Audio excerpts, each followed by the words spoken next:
Hola a todos, bienvenidos una vez más a Por Amor al Saber. En esta ocasión vamos a dedicarnos a exponer el tercer capítulo de la primera parte del ensayo Los límites de lo real. En el capítulo anterior habíamos dejado asentada la diferencia fundamental que hay entre el ser o existencia, por un lado, y los entes que son o existen por el otro, la así llamada diferencia ontológica. De hecho, habíamos llegado a la conclusión de que el ser no es un ente y que por tanto no tiene sentido decir de él mismo que es o que existe. Comprobamos por otra parte que el ser tampoco puede darse con independencia de los entes. O sea, la existencia es siempre existencia de algo, de algún ente. Con todo, la consecuencia más notable del principio de la diferencia ontológica, tal como lo hemos denominado, es la idea de que la existencia por sí misma no es algo necesario, es decir, no es forzoso que algo tenga que existir. Lo mismo cabe para la inexistencia. Nada impide que lo que no existe llegue eventualmente a existir. En fin, existir no es algo necesario y tampoco es algo imposible, sino una contingencia. Llegados a este punto, cabría analizar con más profundidad esta cuestión, y es que, aunque se admita que el concepto de ser o existencia no conlleva su propia necesidad, podríamos preguntarnos si no habrá acaso algún ente en particular o cierto tipo de entes que, en virtud de su propia naturaleza, existan de forma necesaria y no solo de hecho. Por cierto, a lo largo de la historia de la filosofía, los metafísicos han postulado toda clase de entidades a las cuales se le ha atribuido una existencia necesaria. Desde luego, en la tradición cristiana, esta prerrogativa se le concedió a Dios, caracterizado con frecuencia como el ser necesario, aquel que existe en el sentido más cabal, en contraposición a los seres contingentes, aquellos por él creados y que podrían en principio no existir. Esta caracterización de la naturaleza divina fue la que indujo a no pocos filósofos a acometer el desafío de ensayar una demostración de la existencia de Dios, procediendo a un análisis riguroso de su concepto. Suele considerarse al filósofo y teólogo del siglo XI, San Anselmo de Canterbury, el primero en haber formulado este tipo de prueba destinada a demostrar la existencia de la divinidad partiendo de su sola definición conceptual, prueba conocida con el nombre de argumento ontológico. A grandes rasgos, el argumento se podría sintetizar como sigue. En primer lugar, Dios se define como aquel ser tal que nada mayor que él puede concebirse. Por otra parte, se dice que este ser, o este ente, mejor dicho, en la medida en que es concebido, existe cuando menos como idea en la mente de quien lo concibe. Ahora bien, dado que por definición no se puede concebir nada mayor, se sigue que Dios tiene que existir no sólo como mera idea, sino también en la realidad. Por lo tanto, Dios existe. A fin de examinar con detalle este argumento, debemos primero identificar cuáles son sus premisas. Desde luego, la piedra angular que sustenta todo el razonamiento es la definición que Anselmo ofrece de Dios. Según la misma, Dios es el mayor ente concebible. Anselmo entiende que de esta definición es posible extraer como consecuencia la necesaria existencia de Dios. Sin embargo, para poder efectuar esta inferencia, debió valerse de otros dos supuestos. El primero de ellos establece que todo lo que es concebido existe en tanto concebido como idea. mientras que el segundo plantea que aquello que existe tanto en la mente como en la realidad es mayor que aquello que solo existe en la mente. Sirviéndose de la definición y de estos dos supuestos adicionales, es como Anselmo consigue, teóricamente, demostrar la existencia de Dios. En efecto, por el primer supuesto, Dios existe al menos como idea en la mente de quien lo piensa. Por su parte, el segundo supuesto exige que Dios ha de existir además en la realidad, puesto que, si así no fuera, entonces no sería el mayor ente concebible, lo cual contradice su definición. Ergo, Dios existe. Una vez explicitadas las premisas de este argumento, vamos a proceder a analizar cuál es el fundamento de las mismas. No resulta difícil comprobar que este argumento, tal como es planteado por Anselmo, se monta sobre ciertas preconcepciones cuya validez podría ser puesta en entredicho. Por ejemplo, se podría mencionar la ambigüedad que en este contexto presenta una expresión como mayor para aludir a la naturaleza divina. De hecho, no queda claro en qué sentido, que no sea el meramente literal, un ente podría ser mayor que otro. Es claro que no se está insinuando que Dios deba interpretarse burdamente como el más grande o el más extenso de todos los entes.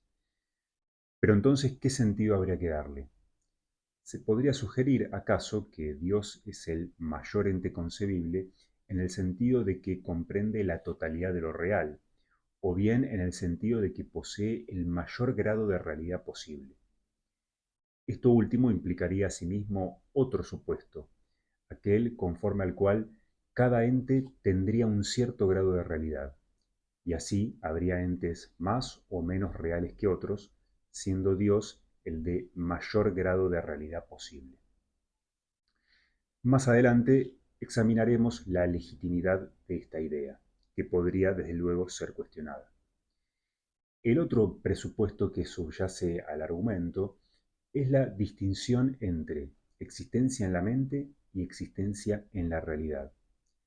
De acuerdo con esta distinción, el mero hecho de concebir algo implicaría otorgarle cierto tipo de realidad, bajo la forma de una idea.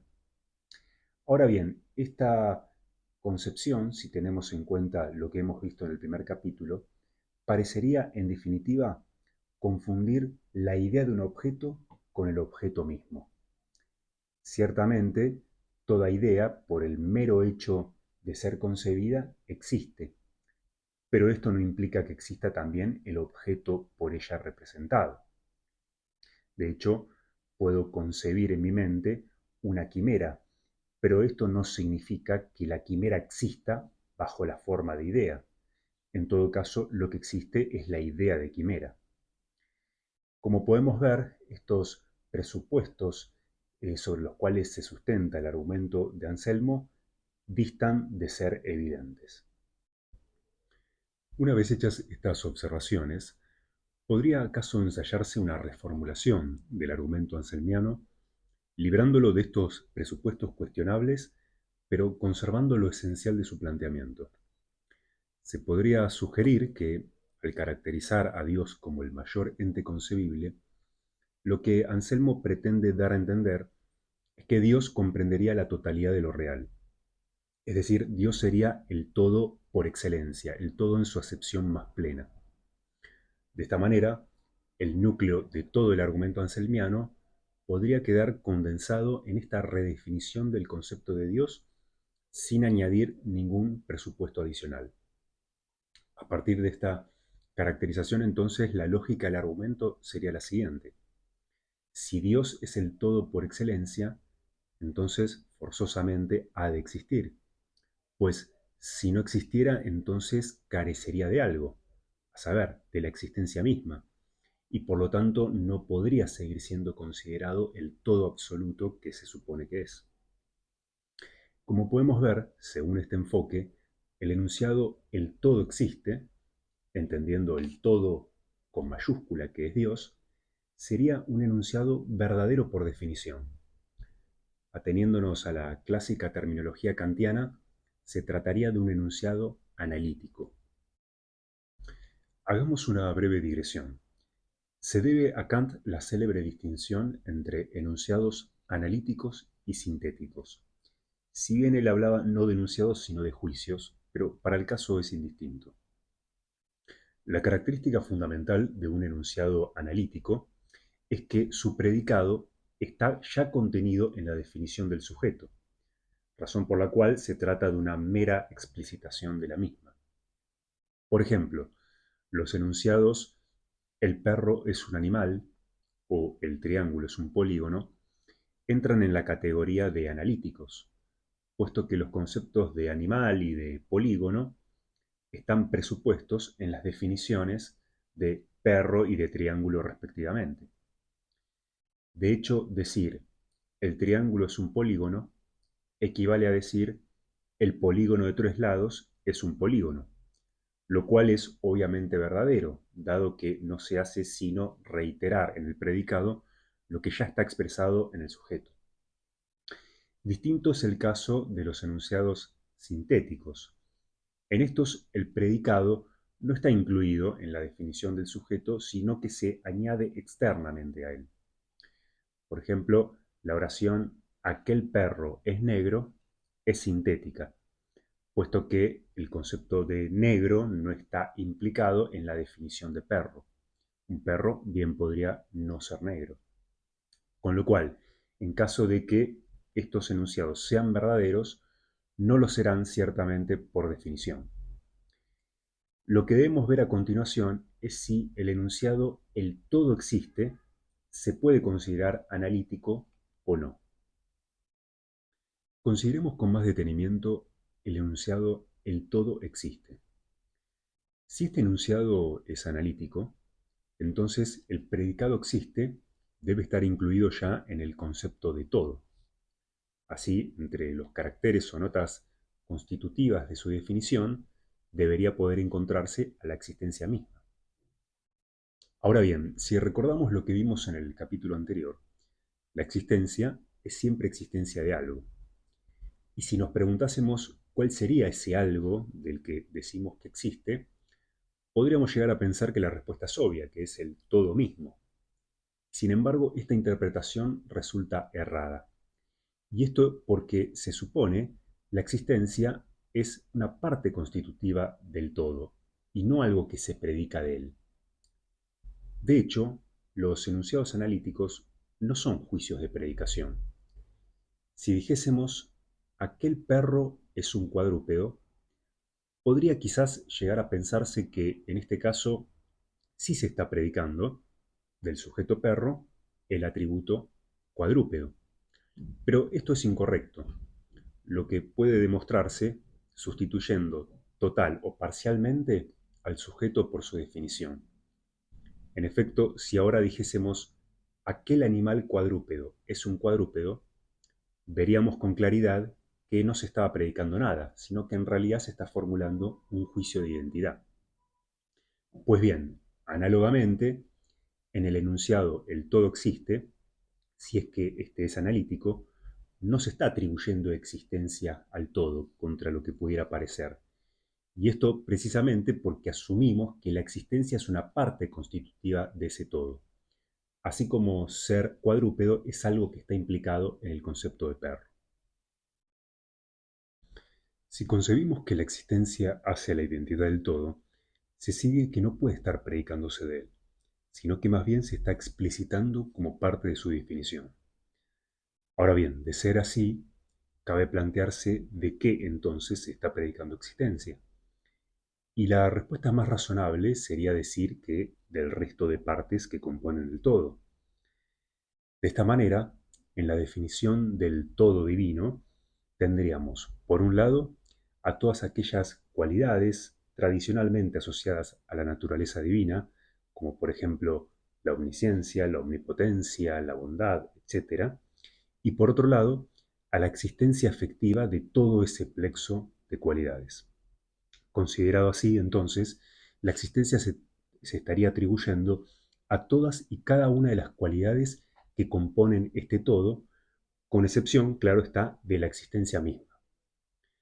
A fin de esclarecer este análisis, podríamos dar a todo este cúmulo de cualidades, dejando por fuera la existencia, el nombre de cuasi todo, y así, por medio de este artilugio verbal, redefinir al todo como el cuasi todo existente. En efecto, si llamamos cuasi todo a la suma de todas las cualidades divinas, dejando por fuera la existencia, al añadirle esta última, obtendríamos el todo propiamente dicho. De esta suerte, el enunciado "el todo existe" podría trocarse por este otro: "el cuasi todo existente existe". Esta reformulación, por extraña que parezca, presenta la ventaja de que pone en evidencia que la existencia no se está atribuyendo al todo en sí mismo, sino a una parte. Bajo esta nueva forma, se ve con claridad que la conclusión del argumento ontológico, lejos de ser una afirmación existencial categórica, encubre más bien una fórmula de tipo condicional. O sea, simplemente plantea que en caso de que el cuasi todo exista, entonces existe, lo cual es indudablemente verdadero, pero a la vez completamente trivial. En fin, el argumento ontológico no consigue demostrar existencia alguna, sino que más bien la presupone, con lo cual carece de toda fuerza probatoria. Se podría objetar que no es esto de ningún modo lo que el argumento ontológico pretende concluir, que interpretarlo de esta manera supondría una completa tergiversación de su sentido. Un defensor del argumento ontológico podría aducir, de hecho, que la atribución de existencia al todo divino no es incompatible con interpretar esa misma existencia como un rasgo definitorio del todo. Ahora, para que esta lectura resulte aceptable, es imprescindible distinguir dos tipos de existencia. Por un lado, la existencia en tanto parte constitutiva de la naturaleza divina, y por otra parte, la existencia atribuida o predicada al todo. Esta contraposición se ve claramente en nuestra reformulación del enunciado: "el cuasi todo existente existe". Aquí, el participio existente alude a la existencia en tanto parte del todo divino, mientras que el verbo existe hace referencia a la existencia predicada de ese todo.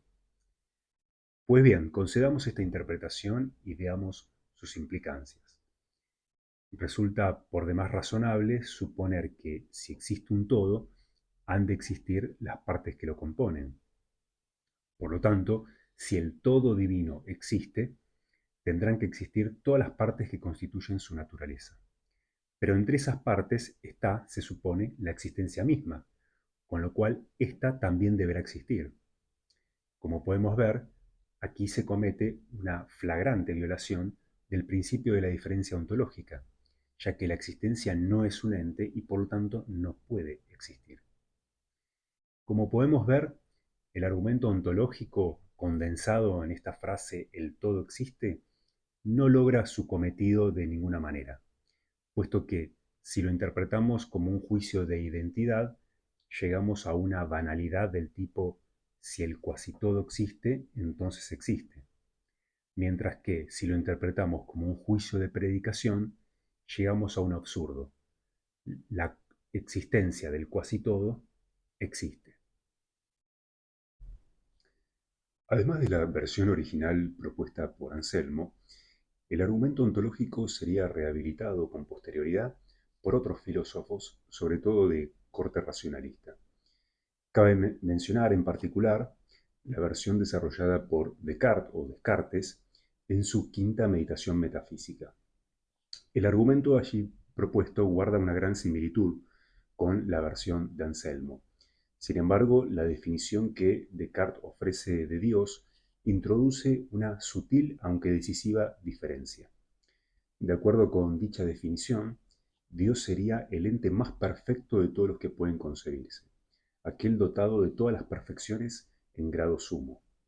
Según Descartes, a partir de esta definición, sería posible inferir que Dios no puede menos que existir. En efecto, si Dios es el ente absolutamente perfecto, tiene que existir, ya que de lo contrario tendría una privación, una carencia, y por lo tanto ya no seguiría siendo el ser sumamente perfecto que se supone que es, lo cual contradice a su definición. Como podemos ver, en este argumento desempeña un papel crucial el concepto de perfección.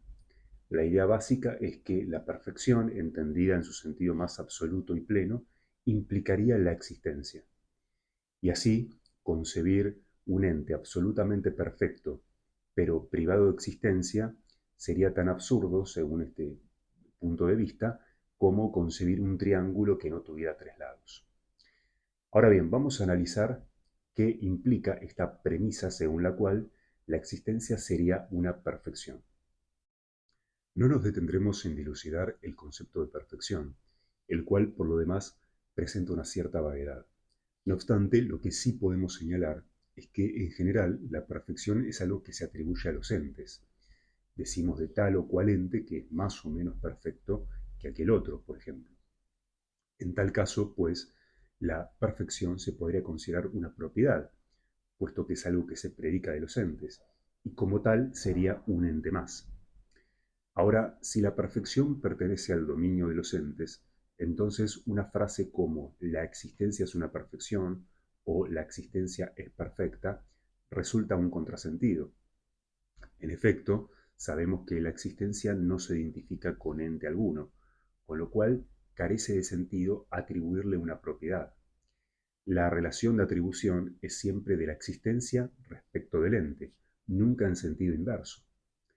Teniendo en cuenta esto último, podríamos considerar que la versión cartesiana del argumento ontológico se encuentra aún en peores condiciones que la versión anselmiana, puesto que, además de las críticas que ya hemos formulado contra esta última, se le podría achacar el error de entificar a la existencia al interpretarla como una perfección. ¿Se podría acaso ensayar una defensa del argumento ontológico aduciendo que el error está en interpretar a la perfección como una propiedad y por lo tanto como un ente? Se podría sugerir que el concepto de perfección remite no tanto al dominio ontológico o de los entes, sino más bien al dominio axiológico o de los valores. Así, un ente perfecto sería un ente tal que, en virtud de su propia naturaleza, se torna valioso o estimable. Más adelante examinaremos a fondo la relación entre ente y valor. Por lo pronto, lo que podría responderse es que, aun haciendo esta salvedad, en el mejor de los casos lo que se conseguiría demostrar es que Dios es un ente tal que, en razón de los atributos que lo distinguen, debería existir o sería deseable que existiera, pero de ningún modo se prueba que exista de hecho, que es lo que el argumento ontológico se propone. Podría ensayarse todavía otra defensa del argumento ontológico en su versión cartesiana, argumentando que el problema está más bien en interpretar a la existencia como una perfección. Dios sería el ente dotado de todas las perfecciones concebibles, pero la existencia no debería ser incluida entre ellas. De esta manera, la frase Dios existe ya no puede seguir siendo considerada analítica, con lo cual la existencia de Dios no es algo que pueda deducirse a partir del análisis de su definición. No obstante, según esta interpretación, la existencia de un ente sumamente perfecto sería con todo una verdad evidente susceptible de ser captada por alguna suerte de intuición intelectual. Lo que podría contestarse a esto es que si el enunciado Dios existe no es analítico, entonces tiene que ser sintético. Y en general, la verdad o falsedad de los enunciados sintéticos solo puede justificarse apelando a datos empíricos. Sin embargo, es claro que la cuestión en torno a la existencia o no de Dios es algo que trasciende los límites de la experiencia sensorial, de manera que no puede ser resuelta. Apelar a una especie particular de intuición no es más que un recurso ad hoc completamente ilegítimo. De esta manera, comprobamos que el argumento ontológico, en su versión cartesiana, tampoco logra su cometido. Tradicionalmente se ha considerado que la idea de un ente necesario puede juzgarse por lo pronto posible, aunque no nos conste que en efecto haya tal ente. A propósito, cabe citar a Leibniz, quien desarrolló una célebre meditación al respecto, la que sería conocida en la posteridad con el nombre de argumento ontológico modal. En este, Leibniz plantea que la idea de Dios como un ente necesario es cuando menos una posibilidad lógica, dado que la misma no encierra contradicción alguna. En efecto, desde el punto de vista lógico, la idea de un objeto se considera posible en la medida en que podemos concebir a dicho objeto con todos los caracteres que por definición le corresponden, sin que se incurra en ninguna contradicción. Por ejemplo, la idea de caballo es lógicamente posible, dado que no encontramos obstáculo alguno en concebirla, y de hecho existe además aquello que esta idea representa. Por su parte, la idea de unicornio, aunque no denota nada en el mundo real, no por eso deja de ser también lógicamente posible, y lo es, por cierto, al mismo nivel que la anterior. En efecto, al captar la idea de unicornio, no hallamos ninguna incompatibilidad entre sus caracteres definitorios. Como podemos ver, la posibilidad de concebir una idea no implica nada respecto de la existencia o no del objeto por ella representado. Cabría indagar, sin embargo, qué ocurriría en el caso particular de un ente necesario. En este caso, la existencia estaría, por así decirlo, adosada a la naturaleza del ente en cuestión, con lo cual no sería posible, supuestamente, concebirlo sin atribuirle al mismo tiempo existencia. Hagamos la suposición de que la idea de un ente necesario fuera lógicamente posible. Esto, adviértase, equivaldría a asumir la posibilidad lógica de un ente que no podría no existir, de un ente cuya inexistencia sería lógicamente imposible, o sea, contradictoria. Ahora bien, la inexistencia de un ente sería contradictoria solo si la existencia fuera inherente a su naturaleza.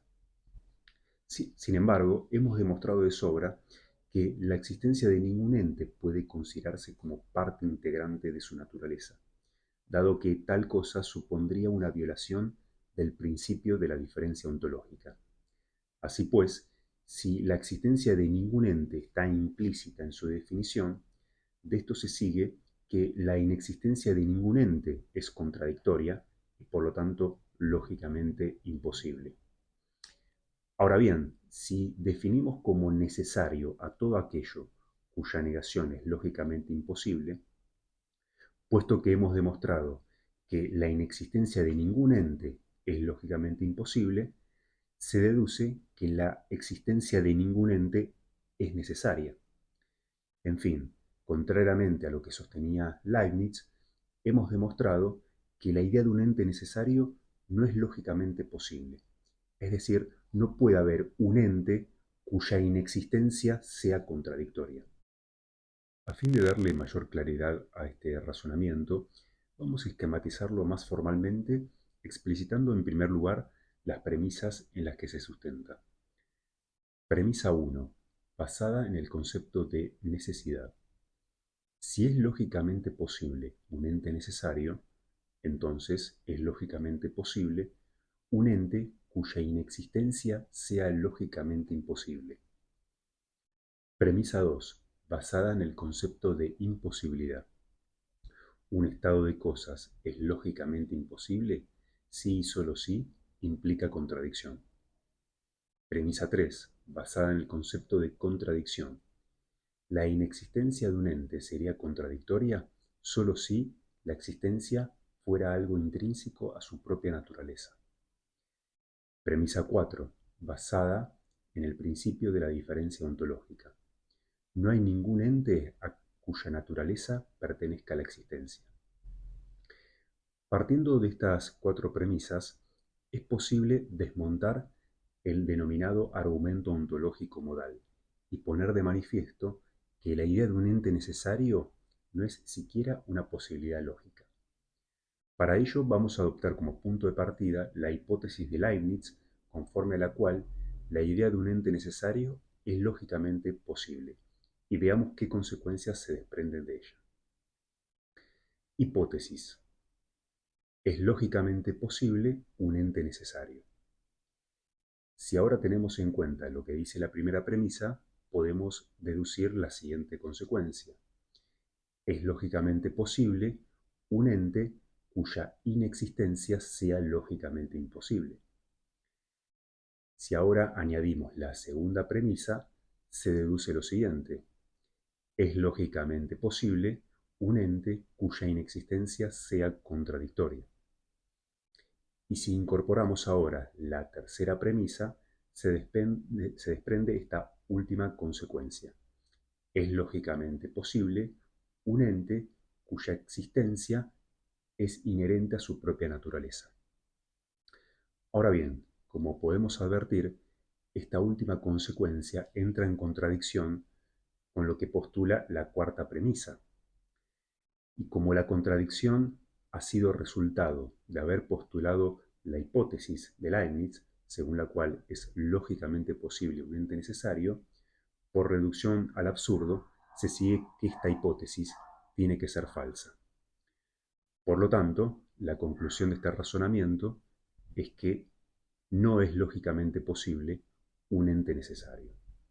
Nótese que esta conclusión a la que hemos arribado posea un mayor peso que todas las que hemos obtenido a lo largo de este capítulo. Y es que no se trata simplemente de hacer constar nuestra incapacidad de conocer un ente que exista de forma necesaria, sino de establecer la imposibilidad intrínseca de un ente con tales características. Este resultado fundamental al que hemos llegado nos sitúa en condiciones de formular una nueva ley ontológica, la cual podría condensarse en la siguiente aseveración. Ningún ente existe por necesidad. Todo lo que existe podría, en efecto, dejar de existir. En fin, toda existencia es contingente. Por otra parte, cabría hacer un planteo análogo en sentido inverso. De ningún ente cabe decir que sea imposible. Todo lo que no existe podría, en principio, advenir a la existencia. No hay necesidad alguna en la existencia ni tampoco en la inexistencia. Ningún ente es necesario, pero por otra parte, ningún ente tampoco es imposible. Todo lo que existe puede no existir, y todo lo que no existe puede en principio hacerlo. Daremos a esta nueva ley fundamental el nombre de teorema de la contingencia. Este teorema deriva en última instancia de dos leyes más básicas que ya hemos presentado. Por un lado, el teorema de la disyuntiva fundamental y por otro, el principio de la diferencia ontológica. Por el teorema de la disyuntiva fundamental, todo ente está confinado a dos y solo dos estados mutuamente excluyentes, la existencia y la no existencia. Y por el principio de la diferencia ontológica, la existencia, como así también la inexistencia, se diferencian del ente del cual se predican. Así, combinando estas dos leyes ontológicas, se deriva la siguiente consecuencia, y es que para todo ente que exista, se da la posibilidad de concebirlo privado de existencia, esto es, no existiendo, mientras que a la inversa, para todo ente que no existe, cabe la posibilidad de concebirlo dotado de existencia. En fin, de ningún ente podemos decir que exista ni que no exista por necesidad. Cabe hacer una importante aclaración. La necesidad a la que estamos haciendo referencia en este contexto es una necesidad de carácter lógico-ontológico. Entendemos por necesario aquello cuya negación supone una imposibilidad lógica, como puede ser una contradicción. Ahora, esto no impide que pueda hablarse de necesidad en otros contextos con una acepción diferente a la que estamos considerando aquí.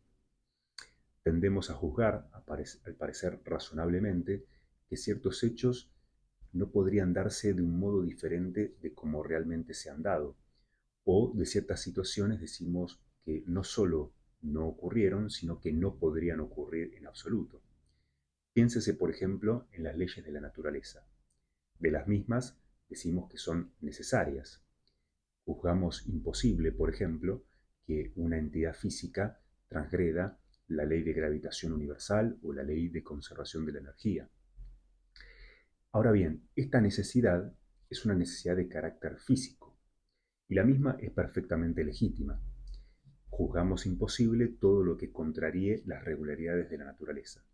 Sin embargo, aquello que juzgamos como necesario desde un punto de vista físico podría no serlo desde un punto de vista ontológico.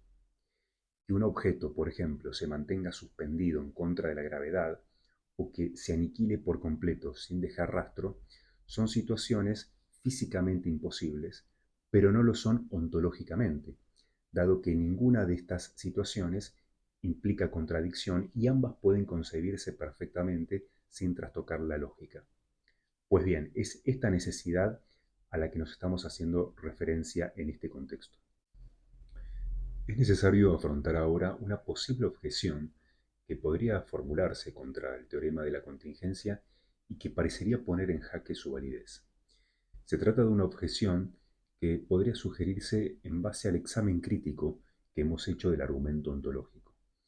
Habíamos comprobado que la pretensión de deducir la existencia de un ente a partir de su definición resulta ser una falacia. Una afirmación del tipo A existe nunca puede ser analítica, y en caso de que se insistiera en tomarla por tal, en el mejor de los casos se la podría interpretar como una forma encubierta de una cláusula condicional del tipo si alfa existe, entonces existe, habiendo definido al ente A como un alfa existente. Habíamos señalado que esta reformulación del enunciado expresa, por cierto, una verdad necesaria, pero trivial, puesto que la misma no concierne a la existencia de ente alguno, sino a la identidad de la hipotética existencia del ente consigo misma. Parece evidente que todos los enunciados que dan cuenta de una identidad detentan un carácter necesario. Un ejemplo cabal de ello lo representan las verdades de las ciencias formales, como la lógica o las matemáticas, sobre todo la aritmética. En efecto, el concepto de identidad constituye la piedra angular de todo el conocimiento de naturaleza formal. Consideremos, a modo de ejemplo, una sencilla igualdad matemática como 3 más 2 igual a 5. Es claro que en este enunciado se está expresando una identidad, o mejor dicho, una equivalencia entre, por un lado, la suma de los números 3 y 2 y, por otro, el número 5. La relación de identidad que hay entre estos dos términos parecería tener un carácter inconmovible. Naturalmente, negar dicha identidad supondría una rotunda contradicción. Por lo tanto, este tipo de enunciados expresan verdades necesarias, no contingentes. Lo que conviene indagar en relación al teorema de la contingencia es si este tipo de enunciados involucran alguna afirmación de carácter existencial. En caso de ser así, las verdades formales basadas en el concepto de identidad constituirían una anomalía para el teorema de la contingencia, dado que se supone que nada podría existir de forma necesaria.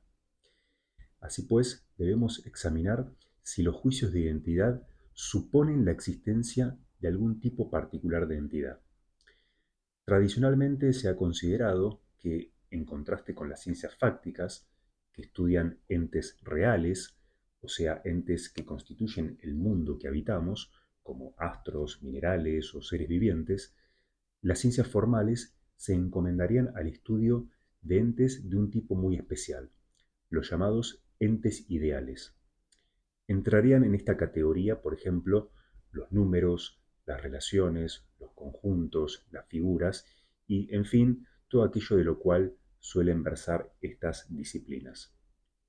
Si bien estos entes ideales resultan aplicables a fin de explicar las interacciones del mundo real, se diferencian de los otros tipos de entes en que, por un lado, no pueden ser localizados en un espacio determinado y tampoco transcurre el tiempo para ellos. Por otra parte, no pueden ser percibidos mediante los sentidos, sino que, debido a su naturaleza abstracta, solo son captables por el intelecto. La peculiar índole de estos entes ideales ha suscitado diversas elucubraciones entre los filósofos. Algunos sostienen que no son más que construcciones de la mente humana, mientras que otros opinan que tienen que ser independientes de esta en virtud de su indiscutible objetividad. En fin, más allá de cuál sea la interpretación que dé cada postura, ambas coinciden en que se trata de entes que existen, si bien pareciera tratarse de una existencia muy particular, una existencia abstracta, diferente a la que pueden tener una piedra o un animal. Pues bien, admitiendo la existencia de estos presuntos entes ideales, reconsideremos el ejemplo que habíamos mencionado anteriormente, la expresión matemática 3 más 2 igual a 5. Podría decirse que en este enunciado se afirma, por cierto, la existencia de un ente ideal, a saber, la relación de equivalencia entre la suma de 3 y 2 y el número 5. Lo que debemos preguntarnos entonces es si este existente cumple o no con el teorema de la contingencia. Es decir, ¿sería posible que este ente dejase de existir? Ahora, parece innegable que un enunciado aritmético como 3 más 2 igual a 5 no puede dejar de ser verdadero. Negarlo supondría una contradicción. En consecuencia, la relación de equivalencia afirmada en dicho enunciado ha de detentar un carácter necesario, lo cual supone una violación del teorema de la contingencia. De ser así, nos vemos obligados a reformular esta ley o bien a restringir su validez a un dominio particular de entes. Podría decirse que el teorema de la contingencia tiene validez para los entes reales, pero no para los entes ideales. Por otro lado, si se concede la posibilidad de entes necesarios, tendremos que preguntarnos si no podrá haber también entes cuya existencia sea imposible. Piénsese, por ejemplo, en una entidad completamente ficticia, cuyos caracteres definitorios sean, de forma manifiesta, absolutamente incompatibles, como puede ser un círculo cuadrado. De un ente tal, no solo diríamos que no existe, sino más bien que no podría existir en absoluto. De esta manera, siguiendo esta lógica, deberíamos considerar también entes imposibles. Estos casos parecerían representar una grave objeción contra el teorema de la contingencia. En efecto, la necesidad e imposibilidad involucradas en estos casos anómalos han de entenderse en su acepción más fundamental, es decir, tienen un carácter lógico-ontológico. La necesidad de la relación de equivalencia matemática, por ejemplo, se funda en que su negación implica contradicción. Por su parte, la imposibilidad del círculo cuadrado se basa en que su misma definición resulta contradictoria, ya que supone la identificación entre cosas disímiles.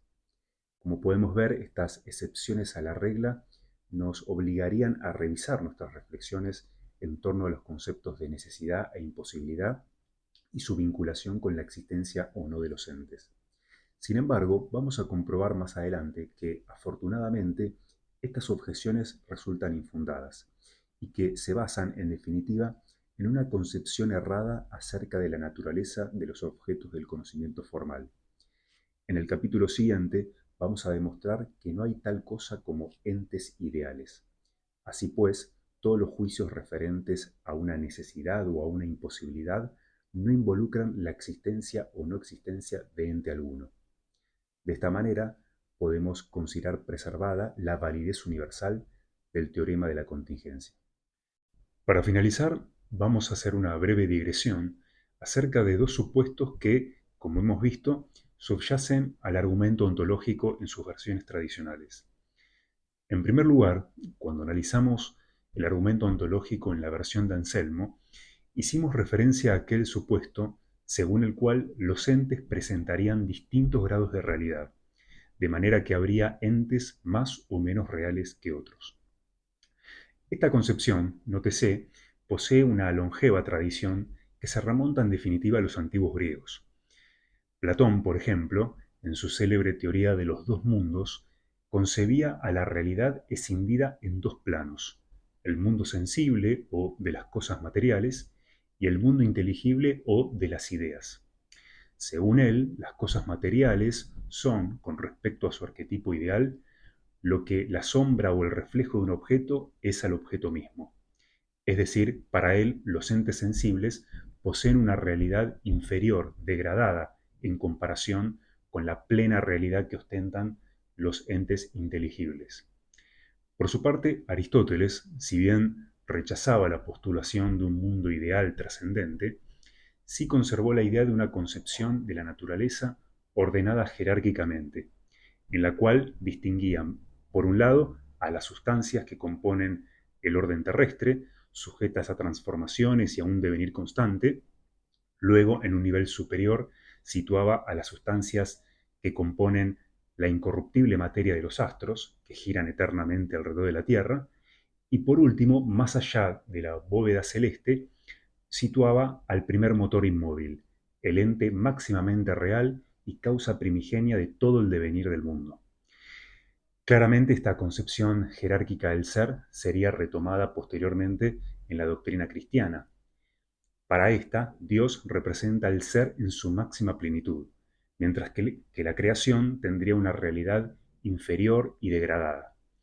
Como podemos ver, esta concepción de los grados de realidad puede rastrearse en buena parte de la tradición, con lo cual será importante hacer un análisis crítico de sus fundamentos.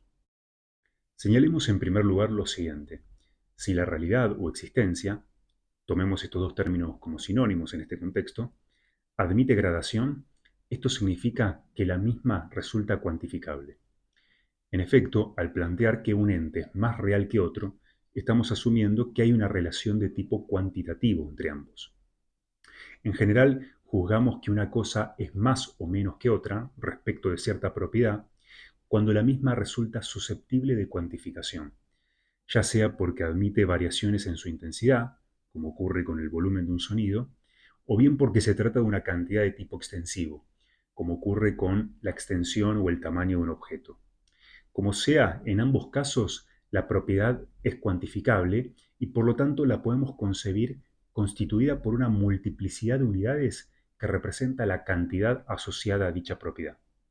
Por ejemplo, si decimos que el ente A es más caliente que el ente B, estamos asumiendo que el calor es una cualidad cuantificable, o, como se diría con terminología científica, una magnitud.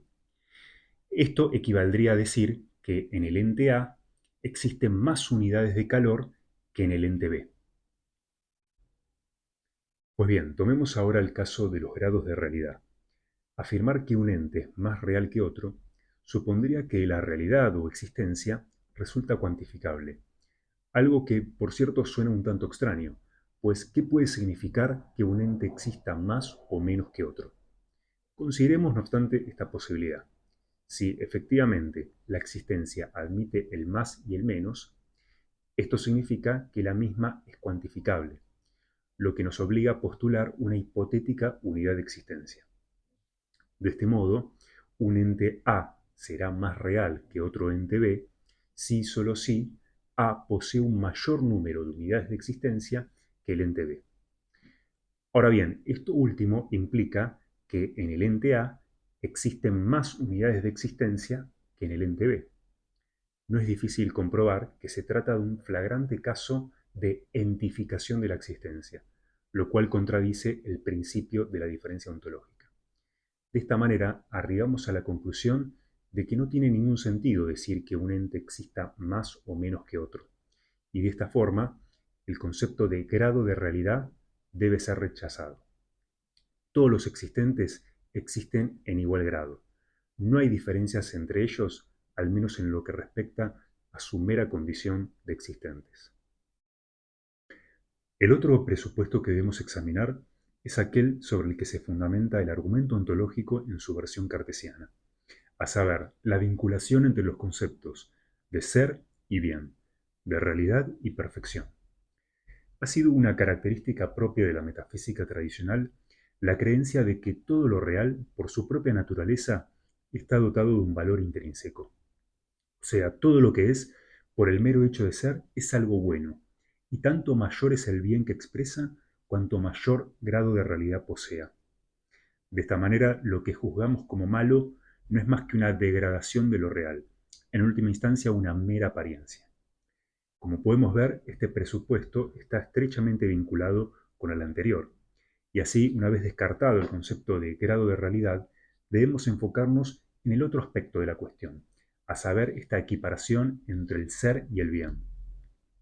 Para ello, como en el caso anterior, una mínima referencia a los clásicos resulta ineludible. Ya Platón había postulado a la idea del bien como el fundamento absoluto de toda la realidad. Aristóteles, por su parte, recogió esta concepción y la reformuló a través de una visión teleológica del orden natural. Según él, todas las cosas, por naturaleza, obran en vistas a una finalidad o propósito que constituye su razón de ser esencial. Todo tiende a un fin, y ese fin representa un bien. Los ojos, por ejemplo, existen para poder ver, y en la medida en que un ente consigue el fin para el que está destinado por naturaleza, se dice que ha alcanzado la perfección. De hecho, resulta interesante constatar que el término perfección posee ya en su origen etimológico una fuerte impronta ontológica. En efecto, en latín, perfectum significa literalmente aquello que está ya hecho, aquello que está realizado. Esta equiparación entre el ser y el bien, entre la realidad y la perfección, alcanzaría su máxima consumación en la metafísica cristiana. En esta, Dios, que es el ser absoluto, representa el bien supremo. Y de esta manera, todo lo malo, lo deficiente, lo imperfecto, no posee una auténtica realidad. En el pensamiento de San Agustín podemos encontrar, de hecho, una completa nihilización del mal. El mal no es más que ausencia de Dios, esto es, ausencia de ser, con lo cual carece de realidad en sí mismo. Posteriormente, Leibniz llegó a postular que este es el mejor de todos los mundos posibles, puesto que Dios no puede menos que conferirle existencia a aquello que juzga intrínsecamente bueno. Debemos, pues, analizar el fundamento de este presupuesto firmemente arraigado en la metafísica tradicional. Por lo pronto, lo primero que puede señalarse es que los términos existencia y bien de ningún modo pueden considerarse sinónimos. En efecto, si así fuera, una sentencia como todo lo que es o todo lo que existe es bueno, sería un enunciado analítico, o sea, una verdad por definición.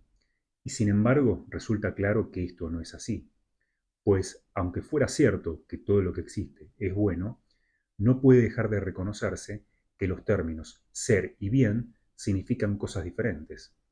Y una prueba decisiva de ello es que podemos concebirlos separadamente. Esto es, podríamos concebir que existiera algo malo o bien algo bueno que no existiera. Se podría replicar que aunque difieran en su significado, no obstante sí resultan ser términos coextensivos, esto es, uno implica al otro. Ahora, para poder contestar a esto último, debemos primero aclarar la naturaleza del vínculo entre estas dos nociones. ¿Se podría decir que la existencia es un bien? ¿Que la existencia es buena o perfecta? Cuando analizamos el argumento ontológico en su versión cartesiana, demostramos que esta interpretación es errónea, pues la misma supone una identificación de la existencia. De hecho, carece de sentido atribuir una propiedad a la existencia misma. Pero, ¿se podría sugerir, en defensa de este supuesto metafísico, no que la existencia misma sea un bien, sino que todo lo que existe, o sea, los entes, son algo bueno? Esta interpretación, por cierto, resulta más aceptable desde el punto de vista ontológico. Sin embargo, debe advertirse que un enunciado como todo lo que existe es bueno es sintético y, como ya hemos señalado, a menos que se lo acepte dogmáticamente, la verdad de un juicio tal solo puede comprobarse apelando a la experiencia. Pues bien, en tal caso, resultaría algo sumamente cuestionable e incluso temerario una afirmación semejante, decir que todo lo que existe es algo bueno. ¿Acaso un apologista del optimismo metafísico pudiera objetar que, en definitiva, nuestra experiencia mundana del mal es algo ilusorio? Sin embargo, a esto podríamos responder que toda apariencia, en cuanto apariencia, no deja de ser algo real en sí mismo, con lo cual aducir que el mal experimentado es ilusorio no lo hace menos malo. Por ejemplo, una pesadilla no deja de ser un mal en sí mismo, por más que el mal vivenciado en ella sea irreal.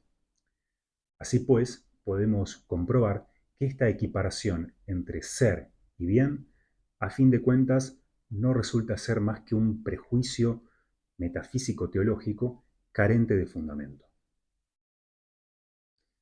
Bien, con esto damos por finalizada entonces nuestra exposición del tercer capítulo de la primera parte del ensayo Los límites de lo real. Espero que haya sido de su interés y que nos sigan acompañando. Esto es todo de mi parte. Que tengan una muy buena semana y hasta el próximo video.